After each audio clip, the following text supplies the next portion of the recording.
Hi, welcome to Roxbury Studio Works. My name is Paula Robinson, and I am your host. And tonight we're going to be talking about recruiting firefighters.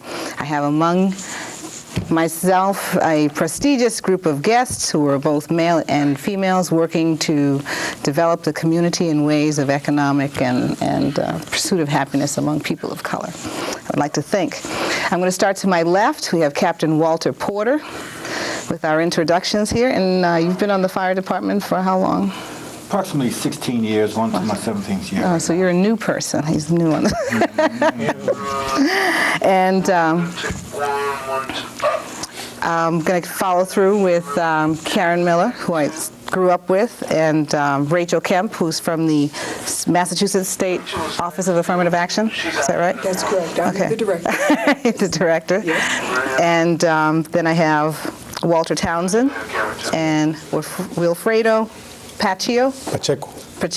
Okay, I got that. I'm okay so far. Okay, I'm going to talk now. The recruitment of the Boston Fire Department is going on, and from now until when did it begin? Began early February, I suspect. I think, quite sure. February 3rd. Our efforts began February 3rd. And it'll be going on through? Until April 16th, which is the last filing date for the entrance examination. Okay, and now, do you do this annually? Well, every 2 years, whenever we hear Every 2 years? Every 2 years. Okay. Every time we hear there's going to be a recruitment effort, we try to pitch in and help out to make sure that we reach as many minorities as we can. Okay, Walter, I want to ask you about the background of the fire department itself. A lot of people don't really have any idea what it's taken to get the fire department to this state. Want to talk about it? We talk briefly about the Boston Fire Department. It's one of the oldest fire departments in the country. I think Cincinnati was the first. But Boston developed in the early 1960s, 1700s. And a long time ago, if there was a fire in your area, what you would have to do is come to that fire with a bucket of water. If you didn't, and they found out that you wasn't there with a bucket of water, you could be fined for $50. And that didn't work because, as you know, a lot of houses burnt down with a bucket of water.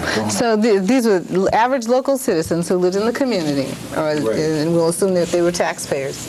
And so if you didn't show up with your bucket, you got fined. You got fired if they found out you didn't show up. Now, in those days, $50 was a considerable sum of money. So that's why it behooved you to show up with your bucket. And eventually, Boston purchased some pumpers from England and became one of the first paid fire departments in the country. Now, what's a pumper? An engine company which pumps water on a fire. There's two pieces of apparatus. There's a ladder company, which you can distinguish from a pumper, because the ladder company has ladders on it. And a pumper is just an engine which has a tank of water. Now, didn't I see those old cartoons where some of the pumps you used to have to manually pump them like a seesaw kind of thing? Years ago, they would have to have that. Those are the kind of pumps that was also dragged by a horse. A horse would have to pull those also. Those are steam kind of pumpers, steam pumpers, and that's why they would have to pump to build up enough pressure to push the water out. Now, you've updated your equipment since then. Quite a bit, thanks to trial and error, and we have one of the latest departments with the best equipment going on in the country. And thanks to Commissioner Stapleton, we have one of the most updated breathing apparatus, which helps us to go into buildings which are smoky. And without that, we would become victims also, just as the people we're trying to save. Yeah, I think that's real important. It's important that you live through the fires that you're fighting so that you can get paid and stuff like that. Just regular stuff. Okay, I wanted to ask you about the first black chief. Okay, the first fire department. Now, integrating the fire department has been a long process. When Do you remember any of the history about the first black firefighters or the first black chief? To the best of our knowledge, the first black chief came on in 1917. His name was Herbert White. He came on in 1917, as I say, and he retired in 1952. And since then, in between them, we've had a few lieutenants and maybe a captain that we're not sure of, but we do know we had some lieutenants. Matter of fact, we have a lieutenant on the job now whose father was a lieutenant and was killed in the line of duty.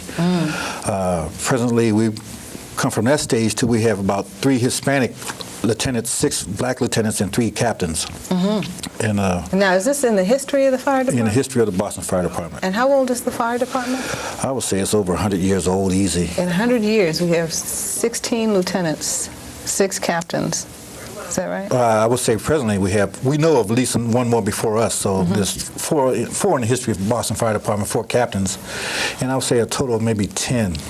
And about how many firefighters are in the state of Massachusetts? Oh, in the state of Massachusetts, I would say it's about easy 3,000. Easy 3,000. So I can see why you're doing a recruitment to Right, we're trying to get people in on the ground level and encourage them to not only become good firefighters, professional firefighters, but also to get into the books and study to become officers. We think that'll make a big difference in the Boston Fire Department. Now, there's a buddy system that goes with that's happening, and part of that is because of people fighting for positioning on the fire department, relatives and families of original fighters, and then part of it is people of the same ethnic background? I think you can look back in any major city and found that there's a particular segment of people who monopolize these kind of jobs in terms of police, fire, and teachers. And when we came around, we're trying to get just a piece of that because we think it's a great job, and we're capable of doing it also. Yeah. Now, there is an organization that was instituted to do just that kind of thing? Okay. The International Association of Black Professional Firefighters was formed in 1970 with the sole purpose of trying to increase the ranks of minorities in the fire departments and also increase their ranks in promotions. And it started with about 5 cities in 1970, New York, Philadelphia, Camden, Hartford, and another city in New Jersey. And out of that became the International Association of Black Professional Firefighters. In 1970, we formed. And today there's over 131 chapters of that international, and there's also just recently formed a chapter in Barbados. And we also have plans to go. Now, we are the Vulcans. The Vulcans, the international, well, we're a chapter of the International Association of Black Professional Firefighters, but we are the Vulcans of Boston, Black Professional Firefighters, Black and Hispanic. Okay. Now, I want to move on to talk with some of our other guests about recruitment. Karen. What's it like being one of the female firefighters in the fire department? Being a female is still relatively new, right? Yes, it is. And that's one reason why I've gotten involved in the recruitment process, to try to ensure that more females do get onto the job, and that they are aware that it's a field that with a lot of opportunities, and it's something that's wide open for women right now. And so you are coordinating a team coordinator, yes, for the recruitment? For the recruitment process this time around, and I am in charge of about 5 other members, with including myself. Okay, and what are some of the things you're doing as part of the recruiting process? We're contacting different agencies, and we're holding recruitment seminars. We're going to businesses, putting up posters, and we're going to people's houses, giving them applications, making phone calls.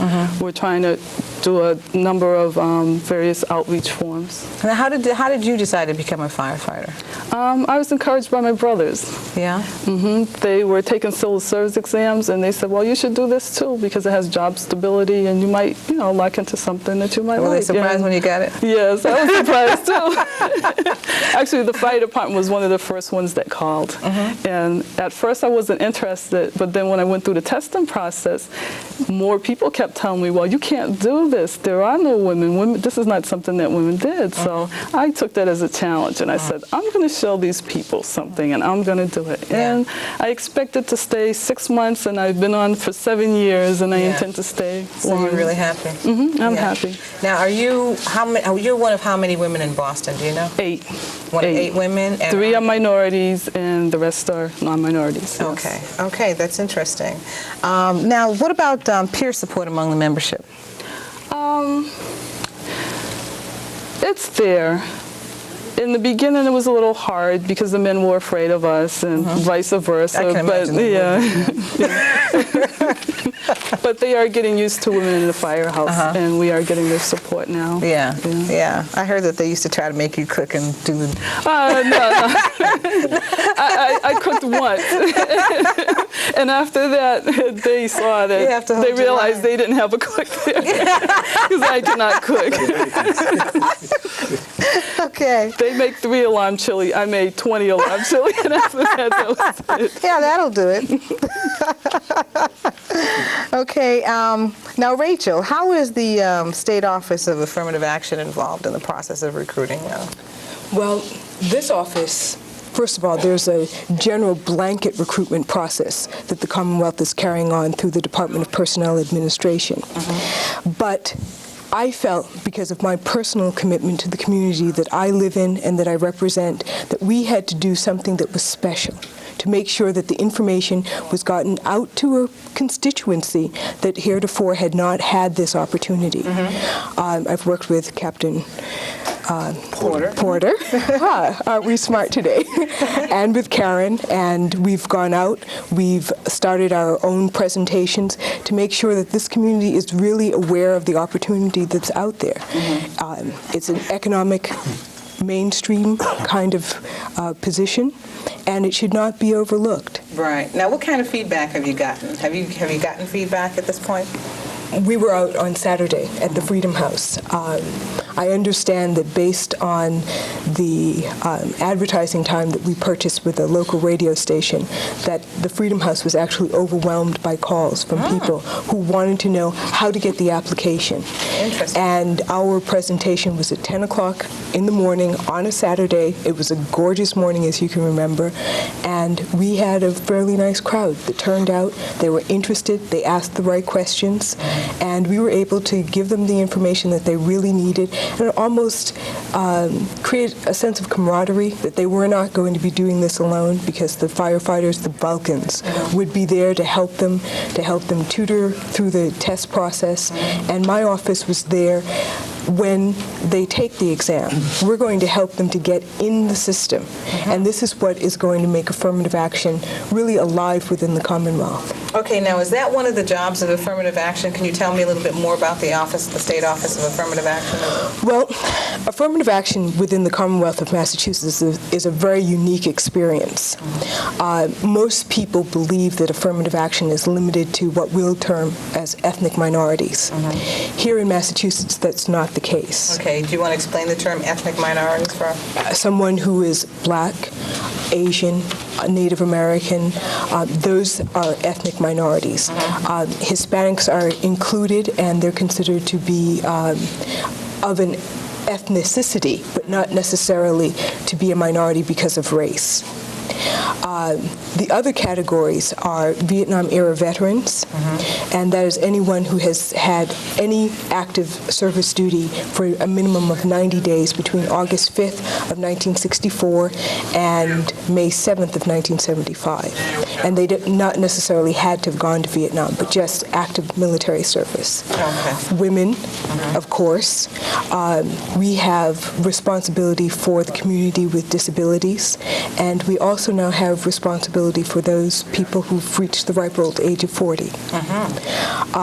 So they're trying to present and create a system that is balanced and adds protection for everyone. But still, we must look at what is happening to those people who are Black, who are not white, who maybe are new to this country and need to be assimilated into our economic system. Right. Okay. That's very helpful. Walter, are you helping with the training process? I know that at least one of the classes that have gone on with training has been over at the library. Was that a class that have I got the wrong? The Veterans Clearinghouse? The Veterans Clearinghouse, yeah. That was the application seminar. Okay, and so are you involved with helping with you were a part of that? Okay, and now what can a person who's going through the applications process with the Vulcans expect? They can expect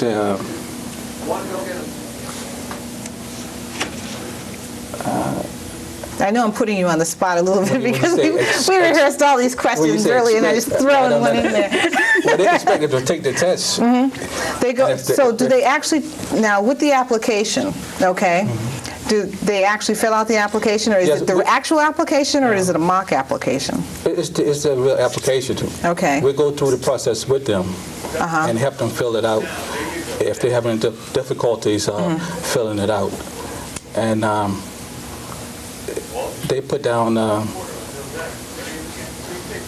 their name, and we go right through it. We walk through with them if they're So having that difficulties. book I see that you all are carrying around, the one that I don't want to touch, right? Because I know there's a lot of stuff in there. When you all started talking about some of the things that you all did, we'll go into it a little bit later on the physical part. It's not. But do you walk through the booklet as well? Do you study the book as part of the application? Yeah, well, we tell them, when they come in and fill out the application, we tell them, and we show them the book. We give them the book. And we tell them to study this book, and it's 40% of the test is a written test, and 60% is the physical part of the test. And we basically try to tell them to get in shape.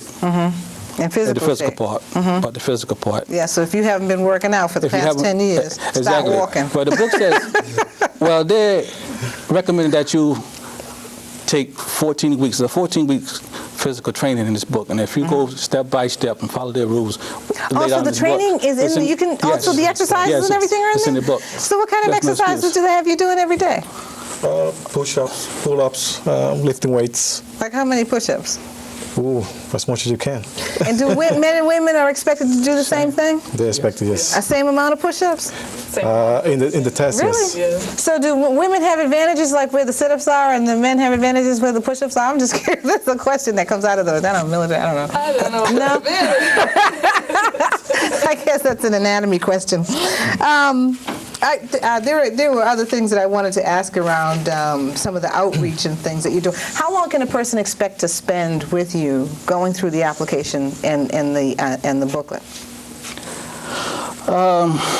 Basically about an hour. About an hour? About an hour. That's not bad. About an hour. And with that, they'll get a Yeah, pretty we good give them feel a for general what's in the idea, book. and they come back and we will have orientation classes on a bigger scale.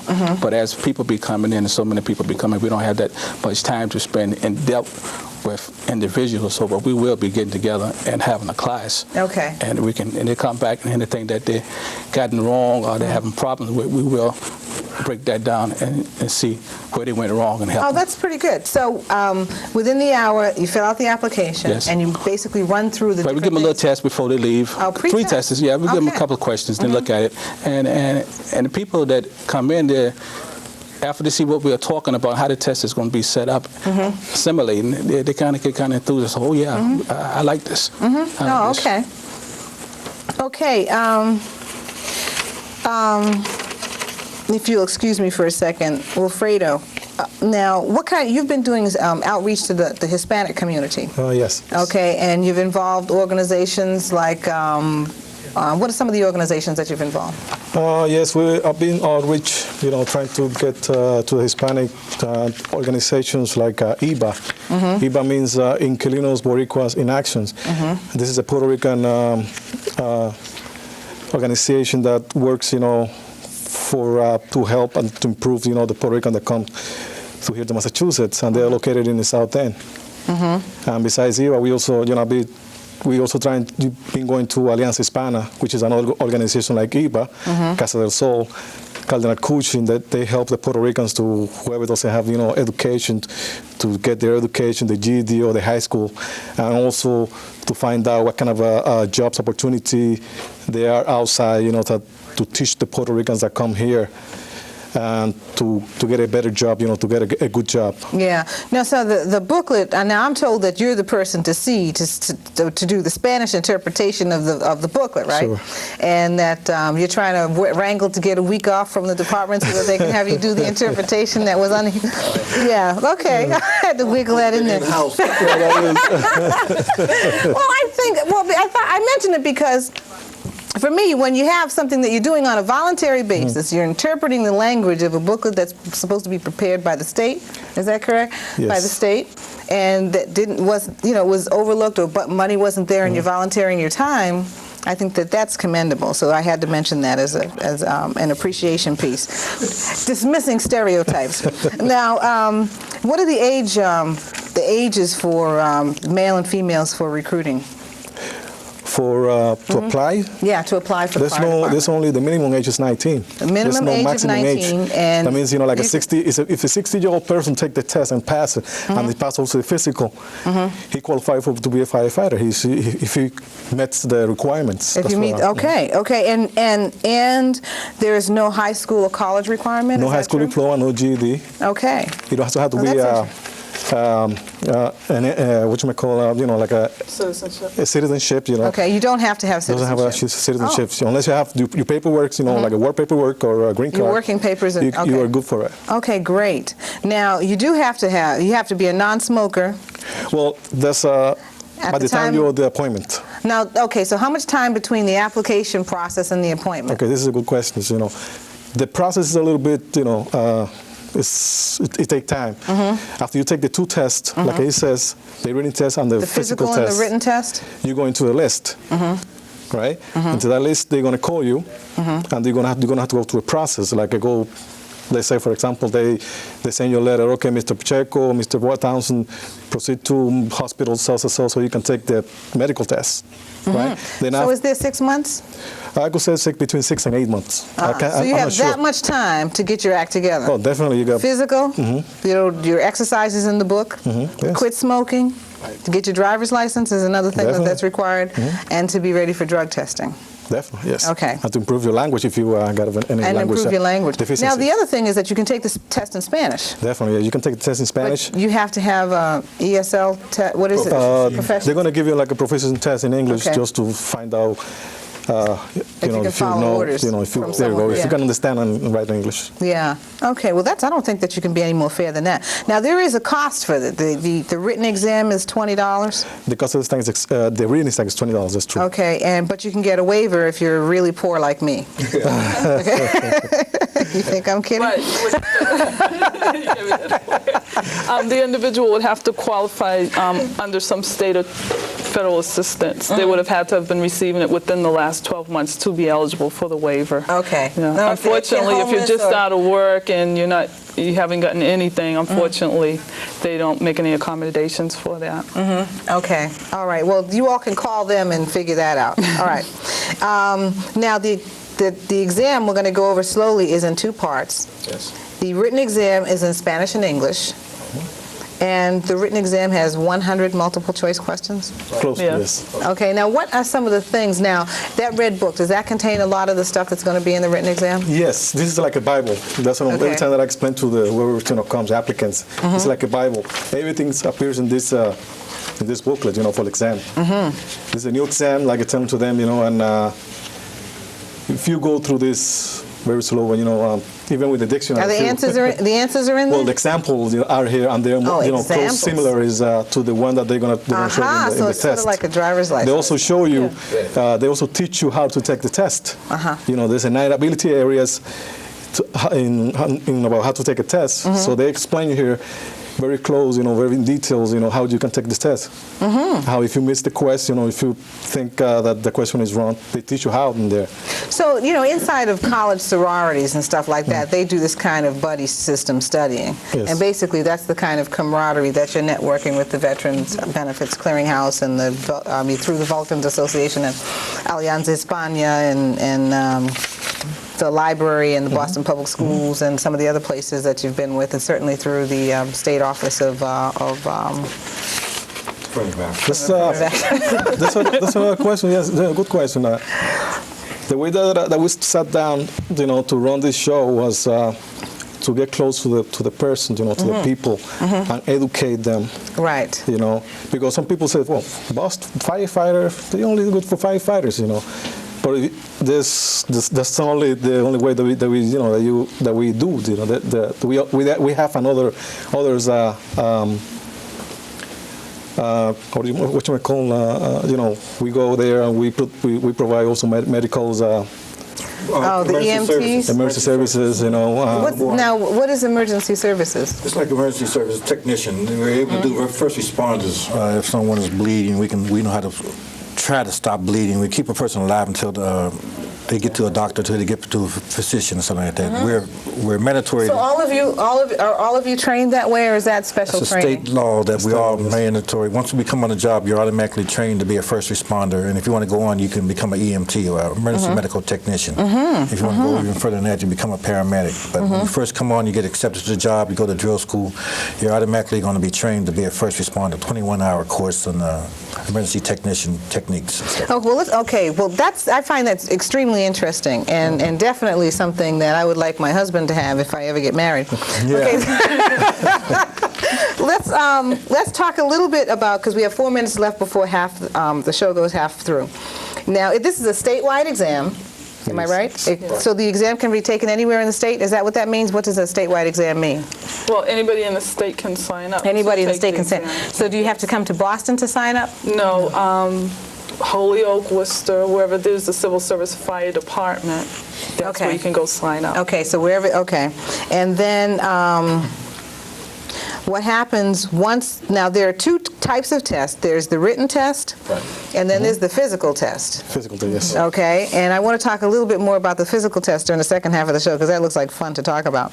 Okay, with all of the exercise stations and such. Now, with the physical test, now, do you want to talk about some of the things? The 35-pound vest, what do you have to do with that? Well, I'm not per se involved in recruitment per se, but I do know that this going to simulate a mask on being on your back and going up 2 flights of stairs. The mask weighs about 35 pounds, and I guess the vest. The mask weighs 35 pounds. The air mask we wear to go inside the buildings. Now, this is the new improved version. Correct. Okay. It used to be 50 pounds. It used to be 40 to 50 pounds. And, Did it really? Yeah. Oh, my goodness. And that was kind of hard to work with. Kind of. Yeah. Once you get used to wearing a 40-pound mask, it's not as bad. It becomes a lifesaver. You're glad you have it. You all are heroes. We do the best we can, I guess. Yeah. Okay, well, we're going to talk more about some of the other things. I wanted to say this, that they're looking for a class of 50 in the new recruitment, for those who can't watch the second half of the show, and that the firefighters will be, that they'll go onto a list, and that they'll be pulled from the list over the next 2 years. Am I right? Correct. Okay. All right. You are watching Roxbury Studio Works. We're talking about recruiting firefighters. I'm your host, Paula Robinson. We'll be back during the second half talking about some of the physical testing.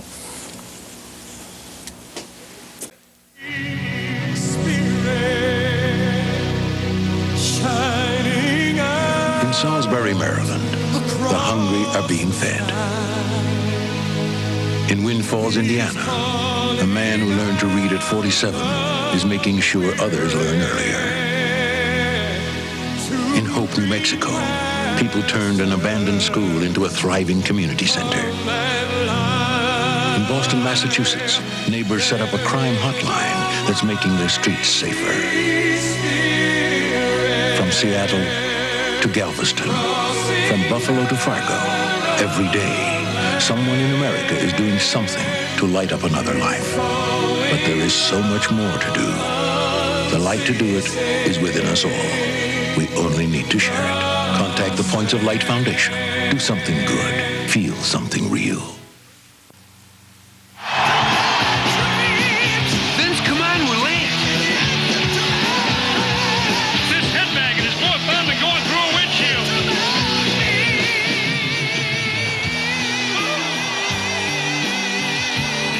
Good night from Iron Maiden. Drive home safe. Remember to strap yourselves in with your safety belts. You don't want to end up like Eddie. Belt up. Don't be a dummy.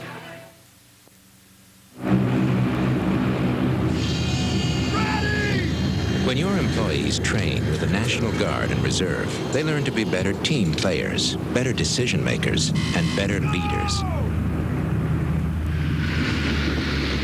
It's training that makes them better at serving our country. And better when they come back to work for you. Bill's back. Be a hero. Give your employees the freedom to protect ours.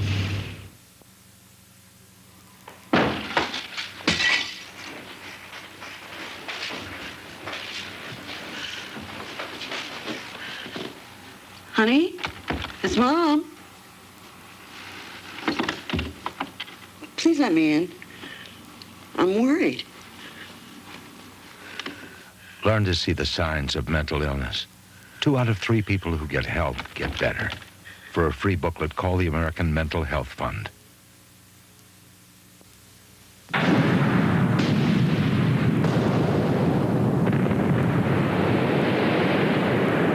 Every day, we're losing 50,000 barrels of oil, over 2 million gallons of gasoline, to a seemingly unimportant thing. Low tire pressure. Have you checked yours lately? Do your part. Drive smart.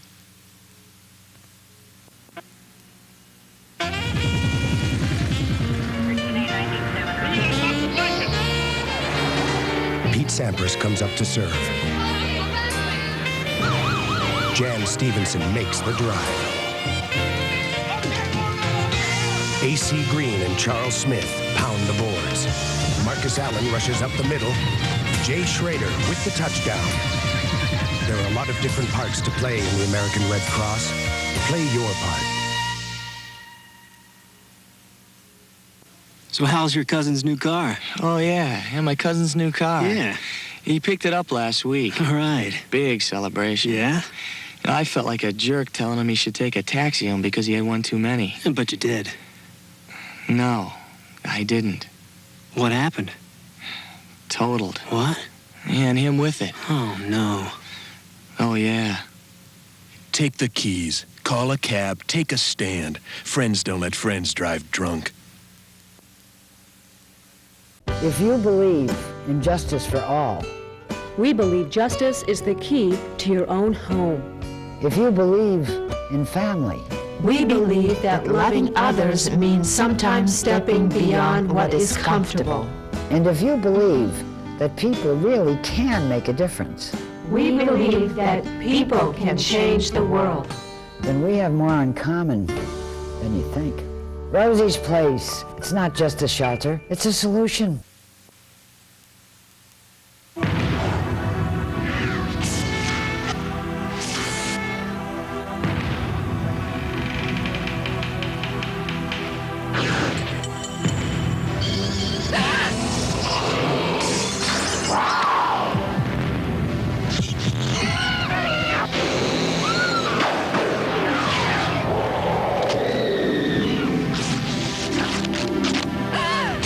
This doesn't scare you. Just wait.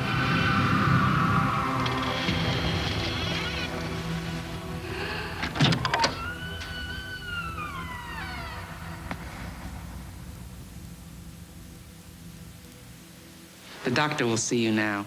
One night a year ago, Vanessa got high with some guy and forgot everything she learned about preventing AIDS. Now her life is the horror show. AIDS. Another way drugs can kill.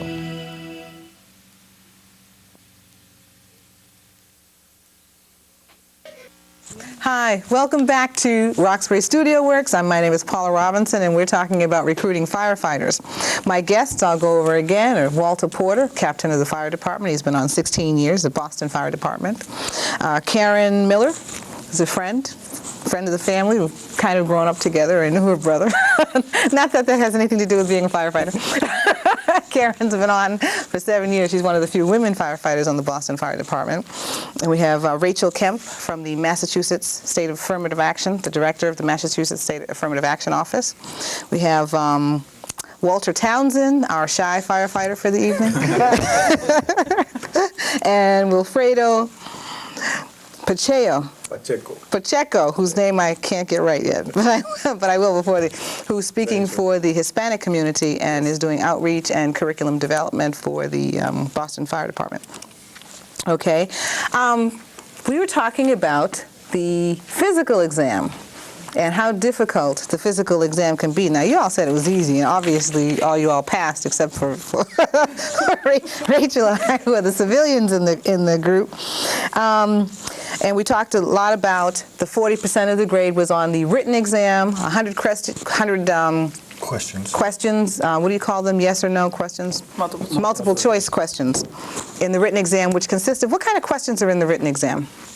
Well, everything that concerns fires, fighting fires, about the fire department's exams. That's really everything concerning fires. Okay. There's no math and no.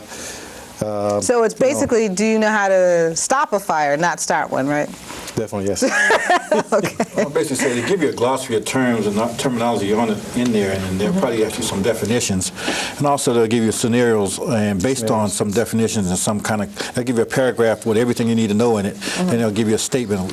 How would you attack this problem here, and basically you use what you read before to solve the problem. Okay.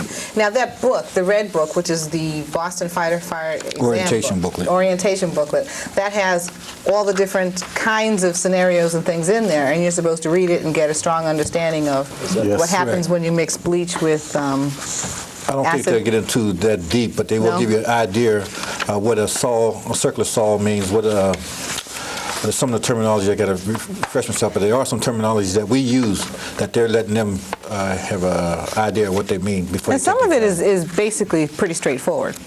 Correct, but we do think it could be improved, but that's why we're working on orientation classes. So a lot of it is straightforward, except the language isn't straightforward, and so you give orientation classes to help people understand what they mean by what they say. Right, well, terminology that we're familiar with that they may not be quite familiar with. Okay, but they'll become familiar with from hanging out with the Vulcans. Okay, now, I've been dying to ask this. We talked a little bit about it in the first half of the show, the kinds of physical tests that you all go through. And you all talked about this 35-pound mask. Now, they put that on your head? No, it's a mask that you put over your back. You strap onto your back. Yeah, it's a mask. In the back, you carry the tank. It's like a diver. It's an air tank. It's a diver. It's like a diver's tank. Yes. And it covers and you get a face also. You have a face piece that's hooked onto the tank, and you put that on your face, and you can go in the building and breathe breathable oxygen. And so what do they put that on you to see if you become claustrophobic, and what happens when you go into a building? They put in the test, they don't wear the mask. You're going to wear a vest. A vest. It's a vest that has the same weight as the mask. That's correct. Right. Okay, so they don't have to put you through that if you don't pass the test. The physical test. Not to this test, no. Okay, you see that in your academy. Because of safety liabilities, they can't use the actual mask. They have to use the vest to I imagine they're expensive too, so the vest is cheaper. Cheaper, yeah. Panic, don't take off with make more of those. Yeah. Okay, now what's the sledgehammer test? What's that? That's similar like when we go into a building to open the door. Yeah. So we use a tool that they call Halligan. The Halligan, and we have to either hit the wall. I mean, hit the door, or push it open. The tool does it. And so that's a strength test. Is that strength? No, that's the sledge. Accuracy. No, yeah, it's a form of a strength test. It's a form of strength. Yes, true. Okay. Well, we have a caller. I'm going to go to a call. Hello, caller. Welcome to Roxbury Studio Works. You're watching Recruiting Firefighters. Can I have your name, please? Our phone lines are... Excuse me. TV down. Yes, sorry. Hi. That's okay. Hi. I have two questions. I just called the show. I just need to find out, they're recruiting right now. Yes. Is females more demanding to come out there? Karen? Females aren't more demanding, but we're doing this special outreach to try to bring more females onto the job. You are? Yes. Okay, and also I need to find out, how is the pay? And how long does it take to get, to become a firefighter? That's the most important question. The starting pay is between $30,000 to $32,000 a year, depending on which municipality you sign up for. Getting tongue twice. Once you start the testing process, it takes generally from 6 to 8 months for you to get a job. And that, again, depends on where you're applying to. Boston, you might come on a little sooner as opposed to one of the smaller towns who don't do as, a rapid hiring process. Okay, is it required that you live, I guess, at the firehouse and stuff? For a person like me who has 2 kids, Plus I wanted to go to night school. Is this full time that you got to put all your energy into this, like a full time occupation that you have to be focused on this? Yes, it is. It is a full-time job, but the benefits to it is that we work in work groups, and the way the groups go in shifts, you end up working only about 15 days a month. You work a day tour, which is from 8 to 5, and then a night tour from 5 in the evening to 8 the next morning. So in that part, you are required to live in the firehouse. And usually you can make some type of arrangements to have your child taken care of, and going to school usually tends to be not a problem because of the way the schedule rotates around. You will maybe end up missing 1 day a month. I'm in school right now, and I miss 1 class a month. Yeah. You have to have a partner, though. I mean, she has 5 children she takes care of, and she does it with a partner. 4. Okay, 4. I don't have a partner, but I'm trying to get off welfare also. Yes. So I'm looking for something, that's good pay, good benefits, and also, that's good experience also. So where can I go to sign up to start my testing? Okay, we're located at 61 Columbia Road in Dorchester. Okay. And we're the Boston Vulcan Society, and we're open Monday through Friday 9 to 5 and Saturday 10 to 2, and the exam deadline is April 16th. Okay. Do I have to call up to leave my name or something, or I just go straight down? No, you can just come right down to the office. The door is open, and we're right up on the 2nd floor, and we'd be glad to see you. All right, thank you, because I'll be there. You're welcome. Bye-bye. Bye-bye. Thank you, caller. Okay, could you please turn down your TV sets because we're getting feedback when you call in. We have another caller on the line. Yes. Hi, welcome to Roxbury Studio Works. Can I have your name, please? Trent Feldman. Jarrett? Trent. How do you do? How about you? I have a brother who is a firefighter for Boston. Lance. Downtown, actually. And Is his name Lance? Yes, it is. We know Lance. Okay. I'm not like my brother. Anyway, I remember him mentioning before that he was really worried when Weld took office that a lot of firefighters were to be cut, and he actually got to a point where he was considering looking elsewhere, Texas, I believe. Has that been a problem? Are there people being cut? I mean, if you get new recruits, what's going to happen if someone gets a job and then all of a sudden a year later or so they're cut? I mean, will they be laid off or just completely fired? Okay, well, thank you very much, Carl. I appreciate that. Yeah, I'd like to respond to that. I know Lance real well. His brother is one of the better firefighters we have, and we're proud to have him as a minority firefighter on his job. He's a great guy, and he knows his job real well. One of the things in terms of layoffs, one of the things that Commissioner Pierce made a commitment to us that there would be no layoffs in the Boston Fire Department, and this is a commitment that he got from Mayor Flynn, and so far we have not had that layoff problem, and hopefully that policy continue along with the next mayor, whoever's mayor. But as far as we know, there's not going to be any layoffs in the Boston Fire Department. We went through that before. That was we became pawns in a political structure over Proposition 2.5, but to date, that has not happened again, and we have a strong commitment from this commissioner that there won't be any layoffs in the Boston Fire Department. Yeah, that's something that you fought for, isn't it? We did. During Proposition 2.5, or we did. It was a hectic kind of situation. We were used as pawns, and because of the court order, there were more Caucasian firefighters laid off than minority firefighters, and we're just turning the corner behind that right now. Okay. All right. Thank you very much. Hello. We have another call. Yes. My name is Rodney Oates. Rodney? Yeah, Rodney. How do you do, Rodney? All right.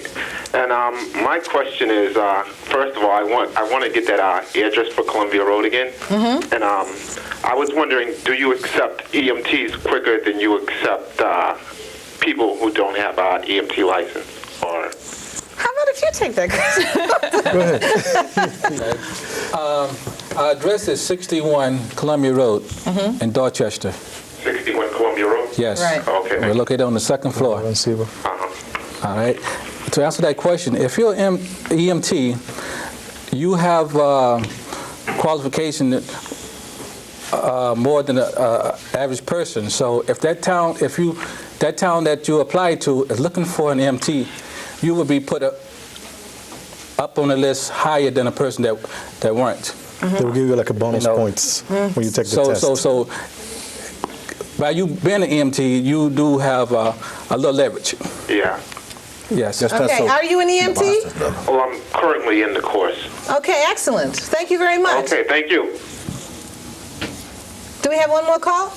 Hello, caller. Welcome to Roxbury Studio Works. Can I have your name, please? Hello, my name is Marvin Tutt. Hello, Marvin. I have a couple of questions that I want to ask. Sure. Because I signed up for the fire department, and I'd like to know when is the orientation going to take place? We are planning to do an orientation class. It's just like a small class to talk about the book and to let the guys who apply to familiarize, what's on the book.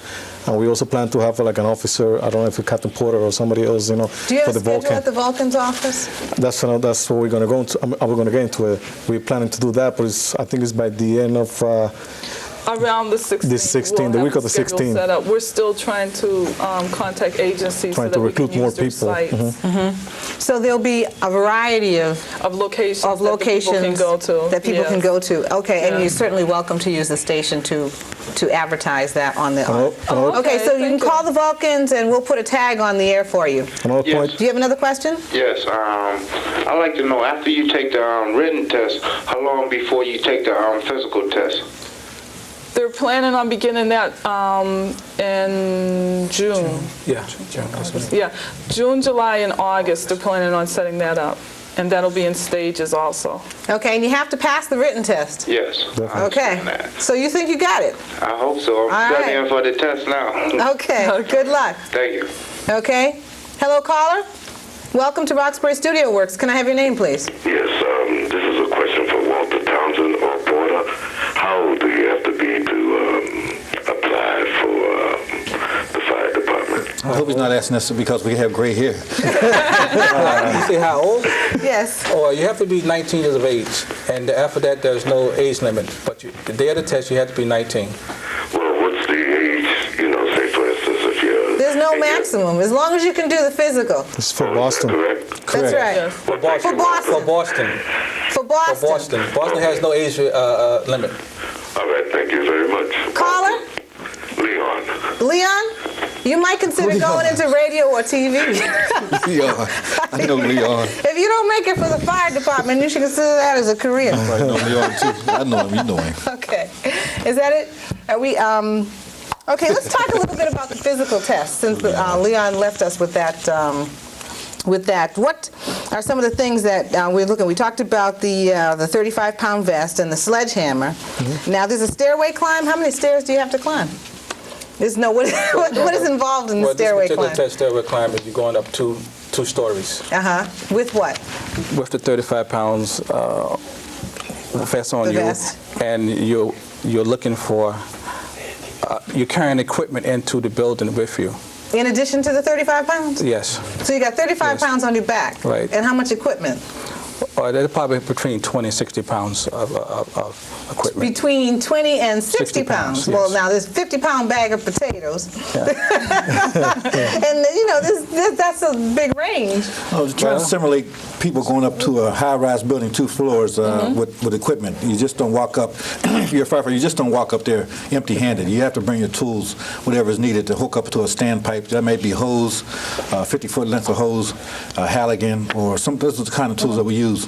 Well, that makes sense. Yeah. So Okay, well, let's not scare the applicants, because in a real situation, we work as a team, and if we had to pick up something heavy, me and my partner and the other 2 guys, they can help. So they don't have to be Arnold Schwarzenegger. This is only for test court. No, they don't have to be Arnold Schwarzenegger. They're only for test. They only make you to pick up heavy stuff. Yeah, they want to know that you don't have to carry them out. That's true. Okay, we have another caller.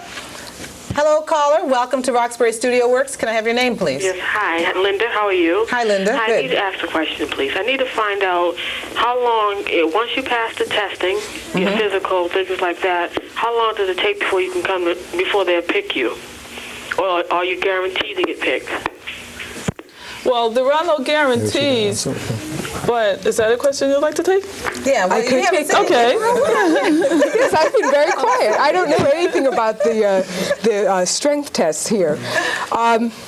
After the exam and you've passed both parts, it really depends upon the community that you pick. There are communities that are desperately looking for minority candidates. Now, each person has a choice of 3 communities to pick, or 4? 4 communities. 4 communities, right. Okay.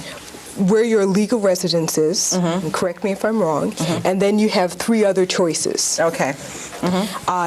And dependent upon, I guess, the demographics of those other choices, determines for a large part how quickly you'll be brought on board. A town that has very few minorities and is in desperate need of minorities for federal dollars to be in compliance with their own affirmative action plans, it will speed the process for you. Right. Okay. So how long is the process? 4 months? Will it take 4 months? Now, after you pass the physical, now there's a 2-year, there's a waiting list that you go on for 2 years? Well, the list remains, let's say, active for 2 years until the next class is called. So it could be from 6 months, 4 to 6 months to 2 years? That's correct. Okay, so, and then you have to retake the stuff all over again? Correct. Okay.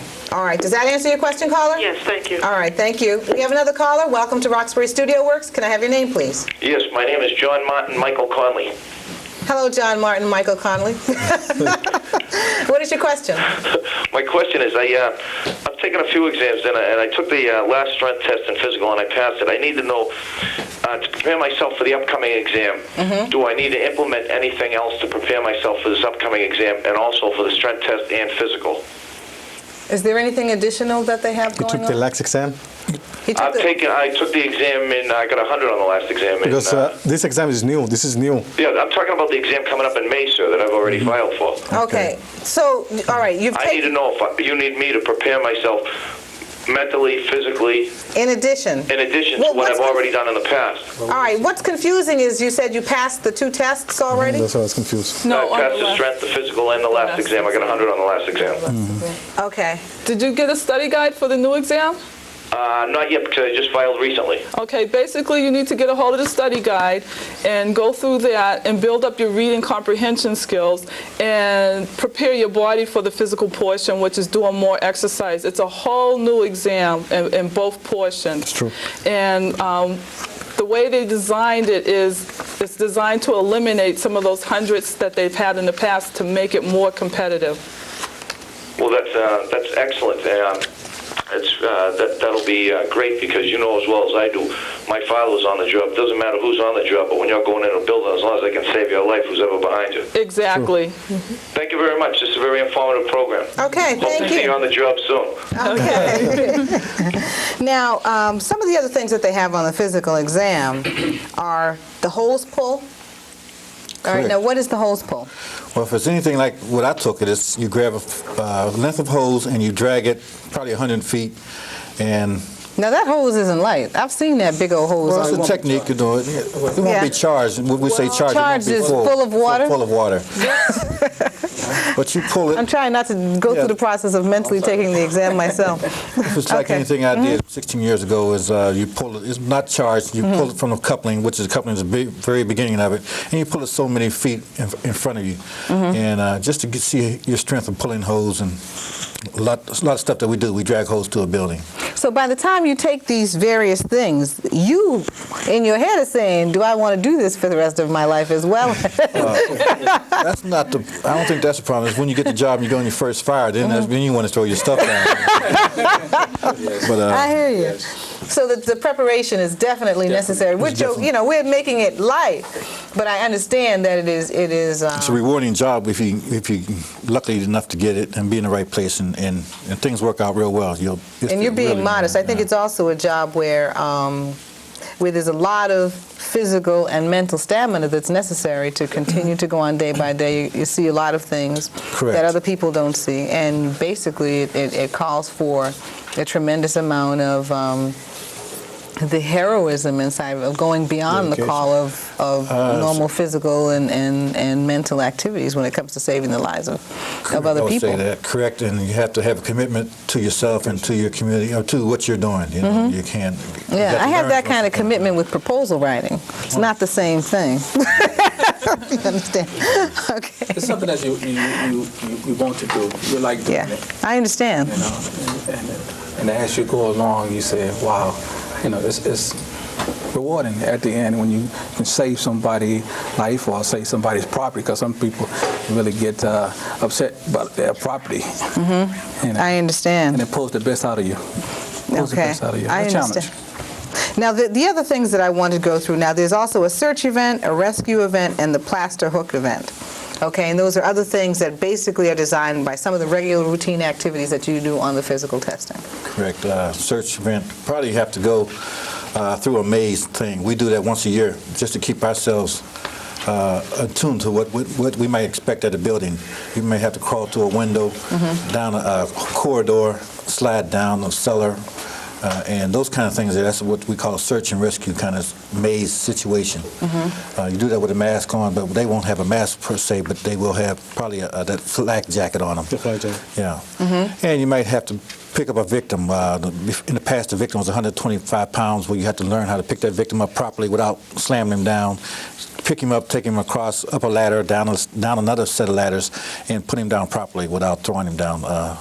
In technique, it's all technique. You can't just roll them over. Just kidding. If it looks good, if you get them out the building, yourself out the building, and that person survives. Well, I was trying to figure out how I could pick up 120-pound, anyway. It's a technique. It's easy. I understand. I understand, and believe me, my hat goes off to you. Now, both of these exams, the physical exam counts for 60% of the grade. Yes. Is that right? And the written exam counts for 20% of the grade. 40%. 40% of the grade. Okay, and with the two of them together, you will have 100% of the grade, and you will be duly prepared to participate in a life of firefighting and life saving in the community. Okay, now they're giving me signals to wrap it up. I want to say that if anybody has any more information that they want to contact you, they can contact any one of you. Do you want to give them the phone number and address? Phone number is 436-0019. The place is 61 Columbia Road at the corner of Columbia Road and Seaver Street in Dorchester. We speak Spanish too. Hablo español, muy bien. Hablo español.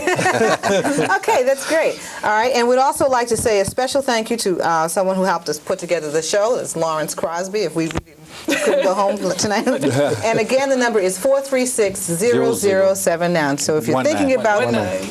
436-0019.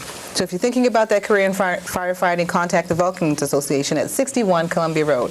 You've been watching Roxbury Studio Works. We've been talking about recruiting firefighters. Thank you for watching.